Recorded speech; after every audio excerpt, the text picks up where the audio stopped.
Hey guys, this is Hell Hades. This is another Raid Shadow Legends video. Guys, it's the one you've been asking for. When you do a takeover, can you do a free to play? Can you do a low spender? All of those messages loud and clear. We've got a winner from one of my giveaways. So my takeovers now are basically all unpaid. They're just giveaways. And we've got a winner here, Octon Do, who is part of my stream community. Basically won a free account takeover. It's probably about 2 months ago now, but he's been wanting to just prepare so that he can get as much out of it as he can. He's been saving silver like a lunatic.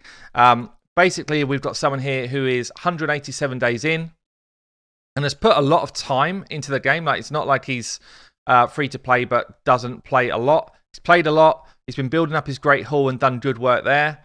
And he has got himself a pretty good pool of champions, actually. So he's got a few legendaries in the mix. So he got Fusion, amazing pool. Is he at that time already that he's had Sil? Yeah, he is. Yeah, so he's got Sil from the login rewards, who is a fantastic champion. And then he's had a couple of actual legendary pools as well, who are both... actually, Elder Skarg's very good. Elder Skarg would really do a lot of work for him on Spider since the change, so that's someone that I can recommend. But other than that, we've got Seeker, we've got Stag Knights, we've got a Madame, which is amazing. We do have an Ultimate Gaelic as well, and then a lot of the kind of usual rares that you'd expect to see kind of up and running. So he's actually done a ton of work in basically half a year. The idea of this takeover is to try and push his clan boss team on. At the moment, he is doing Nightmare Clan Boss, and basically he is 3 to 4 key in Nightmare Clan Boss. We want to see if we can pump that damage up. Currently, his team looks like this. Just get his rewards for the day. So he is getting the ultimate chest. It's not bad. Nice, Void Shard, always good. So he has got decreased defense. Doesn't have Razin in the team yet. Razin's a relatively new champion for him, so he's literally just done that fusion last week or so. So he's got him built up. So Razin will come into this team. I like this. I think Apothecaries may stay in, actually. I mean, we've also got a Creeler who can also be coming in here. So it feels like, to me, we would probably drop, and bring in these two to give us like a real bang for buck damage increase. Poison, ally attack, decrease defense and weaken. We don't have any sort of counter attack, so ally attack becomes like the next best thing. So I think this is probably going to be the team. I do like the fact that he had a speed champion there. When you don't have a counter attack champion, speed is obviously really strong. So it might even be that we do this, which would be useful as well. But yeah, so we're going to see if we can pump up the damage on that clan boss setup. Let's have a quick look at those builds. And once we've done clan boss, we're going to be moving on to Spider. He's only at Spider 15 right now, and he doesn't have a level 20 dragon team that is auto. It can only do it on manual, so that's something else we're going to focus on. Let's just have a look at these builds. We've got no life still here or here. But he's using, I guess he's using Steel Skull and Apothecary as like straight out healers then. We've got life still on one of the champions out the whole setup. Pretty good build. Yeah, so the builds are actually strong, but we don't have the builds in lifesteal gear, which will be... So he's got high defense, which is nice. He's got the right level of accuracy. All of those things are good, but because we're not running lifesteal gear and we're only running two kind of like, I wouldn't say dedicated healers. They're good at healing, but they're not dedicated healers. So I think we pump them up into lifesteal gear if we can. And we bring in the ally attack, decrease defense and weaken, and we see where we get to. Okay, guys, builds are done. I've made some pretty tough decisions here. So Ultan, I've left out of the team, mainly because he's not booked out. So on a free-to-play player, you have to decide where you're going to put your books. And Ultan's mainly in there for his decreased defense. It may be that I bring him back in. It may be that it's a mistake to leave him out. But for now, I'm leaving him out of the team because Sepulchre is booked on her A1, which gives us, it still gives us a 60% defense decrease, but she's also bringing block debuffs and increased defense. So she's actually very, very good for clan boss for this style of team. So it might be at one point we switch them out again. I'm not sure. But basically, I've gone for lifesteal gear on everyone. I've still gone for that kind of thought process of high defense, high level of speed, accuracy where we need it. So I brought her defense up, and she's still in lifesteal gear, and her accuracy is actually good to go. This build is fine right through to Ultra Nightmare Clan Boss. We've got a Razin now in lifesteal gear, 3.6k defense, 182 speed. I brought his crit rate up and his crit damage up a bit. He's got enough accuracy to land on Nightmare, but not really Ultra Nightmare. And the way I've done that is I've kind of picked up defense, crit damage, and HP. He doesn't have an accuracy banner in his locker, so that's something that needs to be worked on. And then we've gone crit rate on the gloves, defense percentage chest, speed on the boots. And then everything else I'm just kind of looking for accuracy, crit damage. We've got a Creeler, again, life still set. She doesn't need accuracy for clan boss. So we've done defense, try to bring her defense up high like the other guys. So we've done defense. I've actually done crit damage here, so we've got a decent amount of crits. And then I've done defense on the banner. We don't have a higher level star rated banner, so we've gone with this one. And then we've done defense, speed for the lower section of items. And then pretty much I've just looked for as much speed as I can get to rotate her abilities back round. So she's at 212 speed, 3.7k roughly defense. And then the rest of the stuff is just a bonus. And then we've got Frozen Banshee. The build's not changed a lot. I've pulled in about another 400-500 defense. The rest of it is kind of similar to where it was. So again, life still set. So everyone is in life still set. Apothecary is the last one coming in. Pretty fast, but not crazy. 189, 3.5k defense. I've tried to build a good amount of crit into his build as well so that he does crit heals. So that's going to be my 5. Let's see how we get on with this team. The goal really was to 2-key. That's what I'm looking for. He was already 3-keying, 3 to 4-keying before. Ideally, I want this to be a 2-key to be like a relevant improvement, I guess.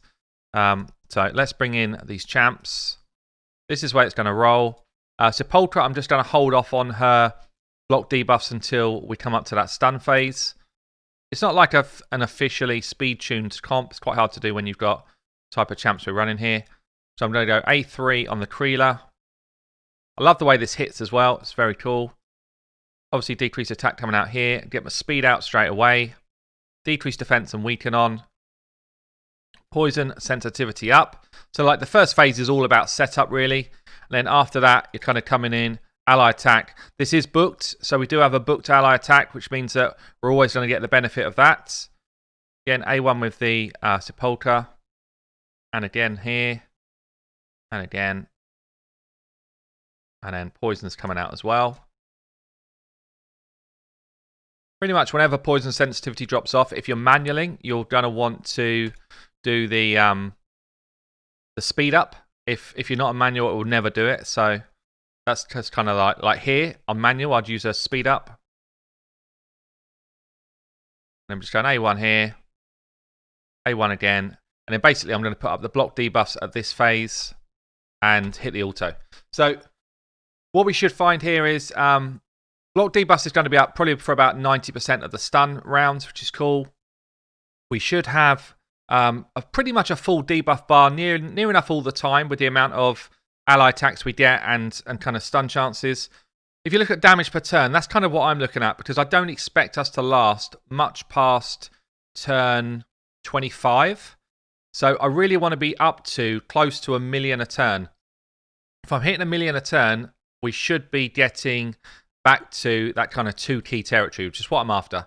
So far, so good.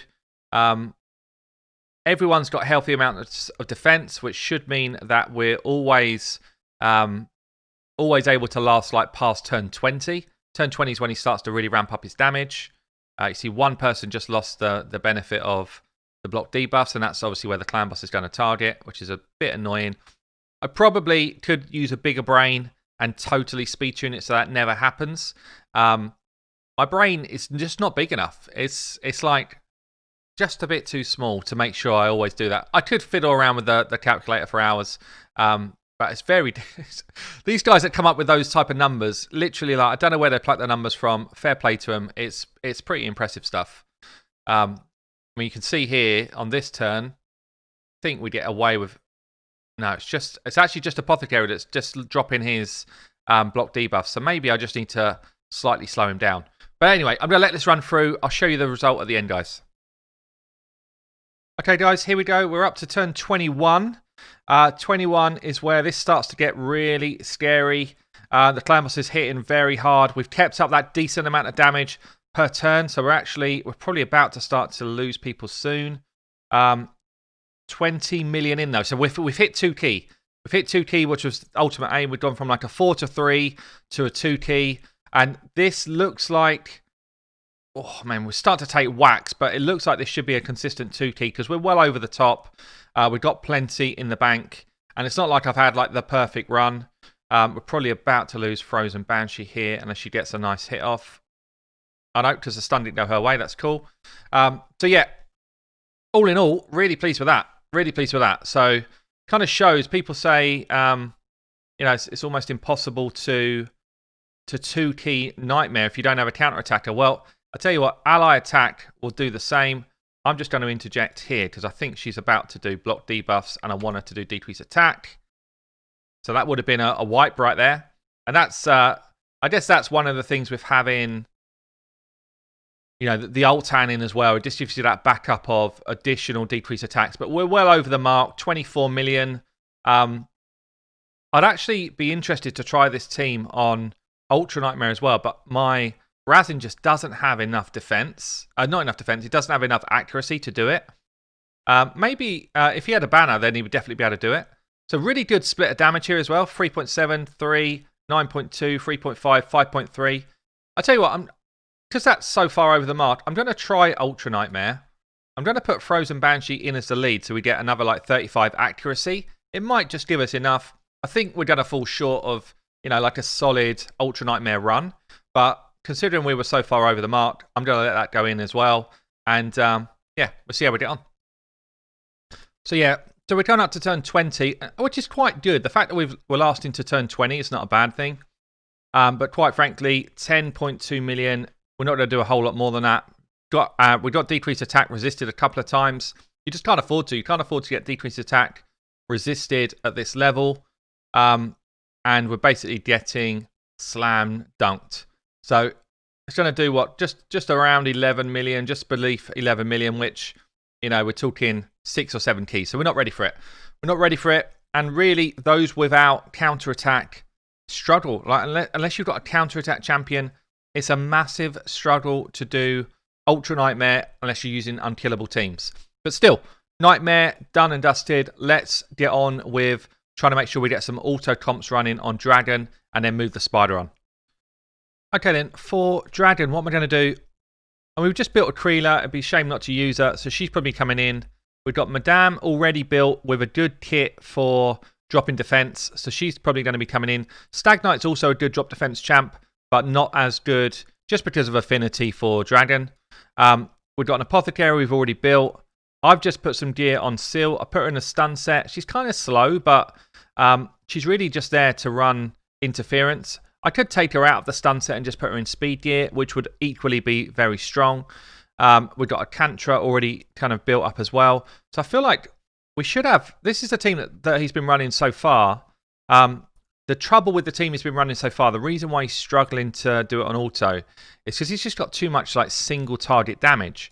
So if we just dropped in Cantra and Seal into this team, I think with the 2 AoE hits coming through, we've got Frozen Banshee's going to be basically the damage for the boss. I think we just do it. I feel like this is just a straight out auto comp now, just by making that slight tweak of having AoE damage going in. So Madame throws out decreased defense. We get an AoE hit coming here. It's not massive damage, but because we've got stuns as well coming from Seal, so Seal has got stun in her kit and she's in a stun set. She's also brings like natural healing for us, and she's got a revive in case we do lose someone, which is possible. I mean, everyone in this setup's pretty tanky. Like Frozen Banshee there is just taking big hits. If she wasn't so tanky with that Clan Boss build, she would have already gone down by now. Maybe, just thinking of watching this through, maybe Syl in just speed gear would be better than stun set, because she's not rotating back to her abilities quick enough. And maybe we do just need perhaps a bit more crit on this Cantrip. But also, no, she's getting tons of crits, she's just not hitting that hard. So this will do it. This will definitely do it. I've got no doubt about that at all. It's going to be quite slow, though. It's probably going to be like a 5-minute run, which is not terrible, but it's not the best. So I'll let this play through. I'll make sure it clears, and then perhaps I'll tweak and just see if there's any way I can speed this up a bit and get a bit more like proper damage coming in with the AoE stuff. Well, we've come in. I mean, it's 7 minutes. It's full auto. It's 7 minutes. But you can look at the weak damage here. Apothecary, 360k. Madame, 300k. No one's really doing damage in the team at all. So I think what we're going to do, maybe I just bring like a KO in as like a damage dealing support champ. Or actually, I didn't run Kreela in the team, which is probably a mistake. So yeah, there's some stuff I can do. I'll play around with it and see if we can just get that going a bit faster. Okay, so I made a couple of tweaks. I've put Kreela in instead of Kantra. I've got Syl now just in faster gear, so she's running about 220 speed. And I actually brought War Maiden in instead of Madame. War Maiden just hits harder. Like, War Maiden's a crazy good champ. So she's good affinity here. She was already geared in pretty decent gear. Instead of a 3-minute wave, we're doing a 1-minute wave. You can see we've still got stuns coming off on our Syl. One of the things that people don't understand is that Syl in a stun set is useful, but you still only get one chance to get that stun from stun gear. Like if someone hits twice, it's still only 1 times 18% chance of getting a stun off on people. So just because she's got multi-attack does not make stun gear like a good good thing on her. So we get a decreased defense out.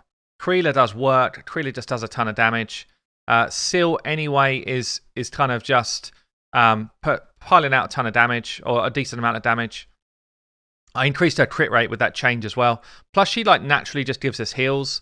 So feels like we're going to get to the boss more like at, I don't know, maybe 220 or so. Versus at least 5 minutes before. And then we've also got Kreela now, who is basically allowing us to place more poisons because of our ally attack. I really like Kreela, guys. Kreela, if you can get her A2 booked, is a fantastic champion now. So 220 into the boss. This is better. We want that decreased defense out as soon as we can get it. And we want poison sensitivity, which we just got. And then the ally attacks will just allow us to throw more poisons in. So we should get through to these kind of ignite pieces and not really take any of those stuns, hopefully, as long as the poisons land. There we go. We've got no masteries on Syl, so there's still plenty of extra in the bank that we've got there. And we're nuking this down. So this is going to be more like probably about a 330 odd run, I'd say. Which, if that's a consistent auto, I think we're pretty happy with that. This is what we need. Basically, the mastery procs just give you additional damage, like the 41k there. Syl will keep us alive right the way through. We've got poisons coming on. And hopefully, I think this is the ally attack. Yeah. So, I mean, the idea was that Frozen Banshee's always in the ally attack because she's the one who's thrown out the poisons. But, yeah, that's better. That's better. So, 2 jobs done. Last thing we want to do is take Spider on from stage 15 and see how far we can push it. So, let's move on. Okay, guys, we're going to try a pretty weird setup, I'd say, but I've tried a couple of runs. I've tried a run with Syl and Apothecary in. I've tried a run with Ultimate Gaelic. Because of the affinity, we're just struggling to get the damage out in time. So what I'm trying to try and do here is just take all of the affinity champs out of the mix. I'm going to have Kantra in as a tank. I've got Armager in to drop turn meter. We've got Razin in that kind of does the same thing. And I'm hoping that Kantra can just heal from the debuffs coming off the champs. So I've done it running full auto. I'm pretty certain if I manualed it, we would definitely do this. But I need to see if it's done a run full auto as well. And then we'll see how we get on. But basically, I've got a stun set Bellower. So you see we've got a couple of stuns out here. We've got decreased defense and weaken from Razin, and Razin hits pretty damn hard. I've got Sepulchre in just kind of like as a secondary tank and increased defense champ. And pretty much turn meter and damage is done by Armager and Razin in this comp. Cantrip is just in there as a meat shield, as a soak. And then Bellower is in there for controlling the ads and putting out as many debuffs as possible for Cantrip to heal from. So we don't have armored, we don't have cold hearts in this account. We don't have miscreated monsters. You know, all of the big boys that make this stuff easy are not in this account. So, and stage 15 is a bit of a weird one. Like HP burn doesn't quite start hitting hard enough yet. So yeah, we're just playing with what we got. It's actually looking quite promising compared to other runs that I've done.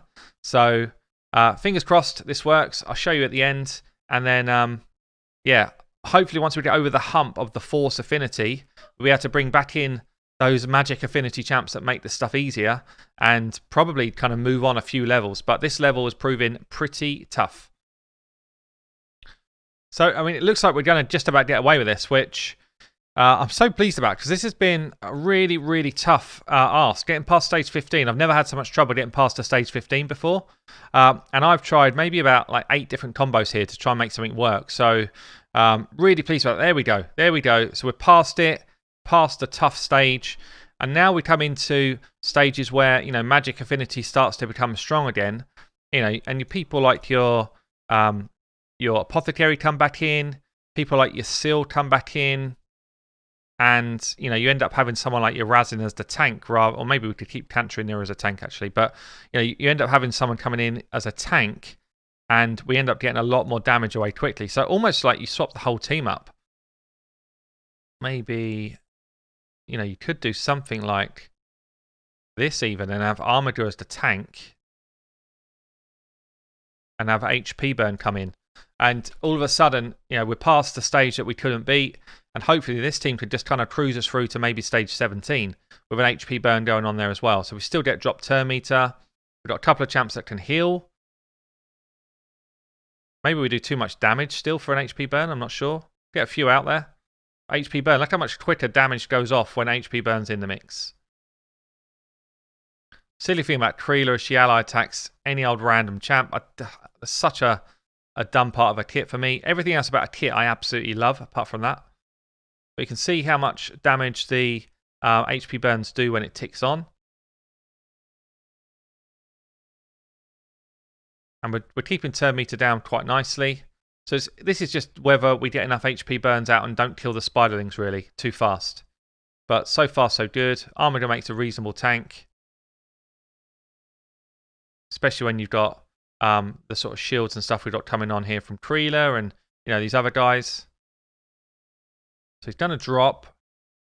We can pick him back up with Seal though, so it'll be interesting to see. I think the Spiderlings are probably going to go for Ultimate Gaelic next, based on their stats. I like going for actually that's good. So going for Apothecary is good because he can tank that up all day long. HP burn goes out again. Yeah, so it just does a bit too much damage at this stage. Things like HP burn are always better when you get further into the game, like stage 17 upwards, really. We start to get more benefit from them. But this is looking okay. Again, I'll let this run through, see if we can beat this stage and keep things moving. So yeah, so it looks like stage 16. We've done it in like 4 minutes full auto. Pretty good. First run on that one, so that's cool. And then stage 17. Stage 17, I think Spiderlings are probably going to come here, which is fine. That works nicely for me. I mean, Creeler, for all her good stuff, her ally attack just going randomly is a bit annoying. But I think 17 works the same way. Let's just check it out. And I think 17 is probably the maximum this account does. We're certainly going to struggle hard on 19. Let's see. So HP burns start to become more effective here because Spiderlings can just take more damage. So more stay alive, see this? More staying alive, which just mean that more are going to do damage to the boss. Creeler does a stupid ally attack, a random Spiderling that's got a stun on it. Which is totally bizarre. Anyway, you can see how much more damage now the spider takes from HP burn. And this is probably going to be a sweet spot for farming for a while. Stage 17, because it feels like it's going to be pretty comfortable and 100% auto. So that's cool. I'll let this run through. And again, I'll let you see if we actually get it done. So yeah, so we did 17. 17 was actually kind of tough in the end. Not that I did more tries at it, but it ended up being pretty tough. So there we go, guys. Takeover done. We've moved Nightmare onto a 2-key team with no counterattack. Very cool. We've got a Dragon 20 auto run going, and we've got a Stage 17 Spider auto run going. Free to play. Awesome. Love it. I've been Hell Hades. Hope you enjoyed the video, guys. I'll catch you later.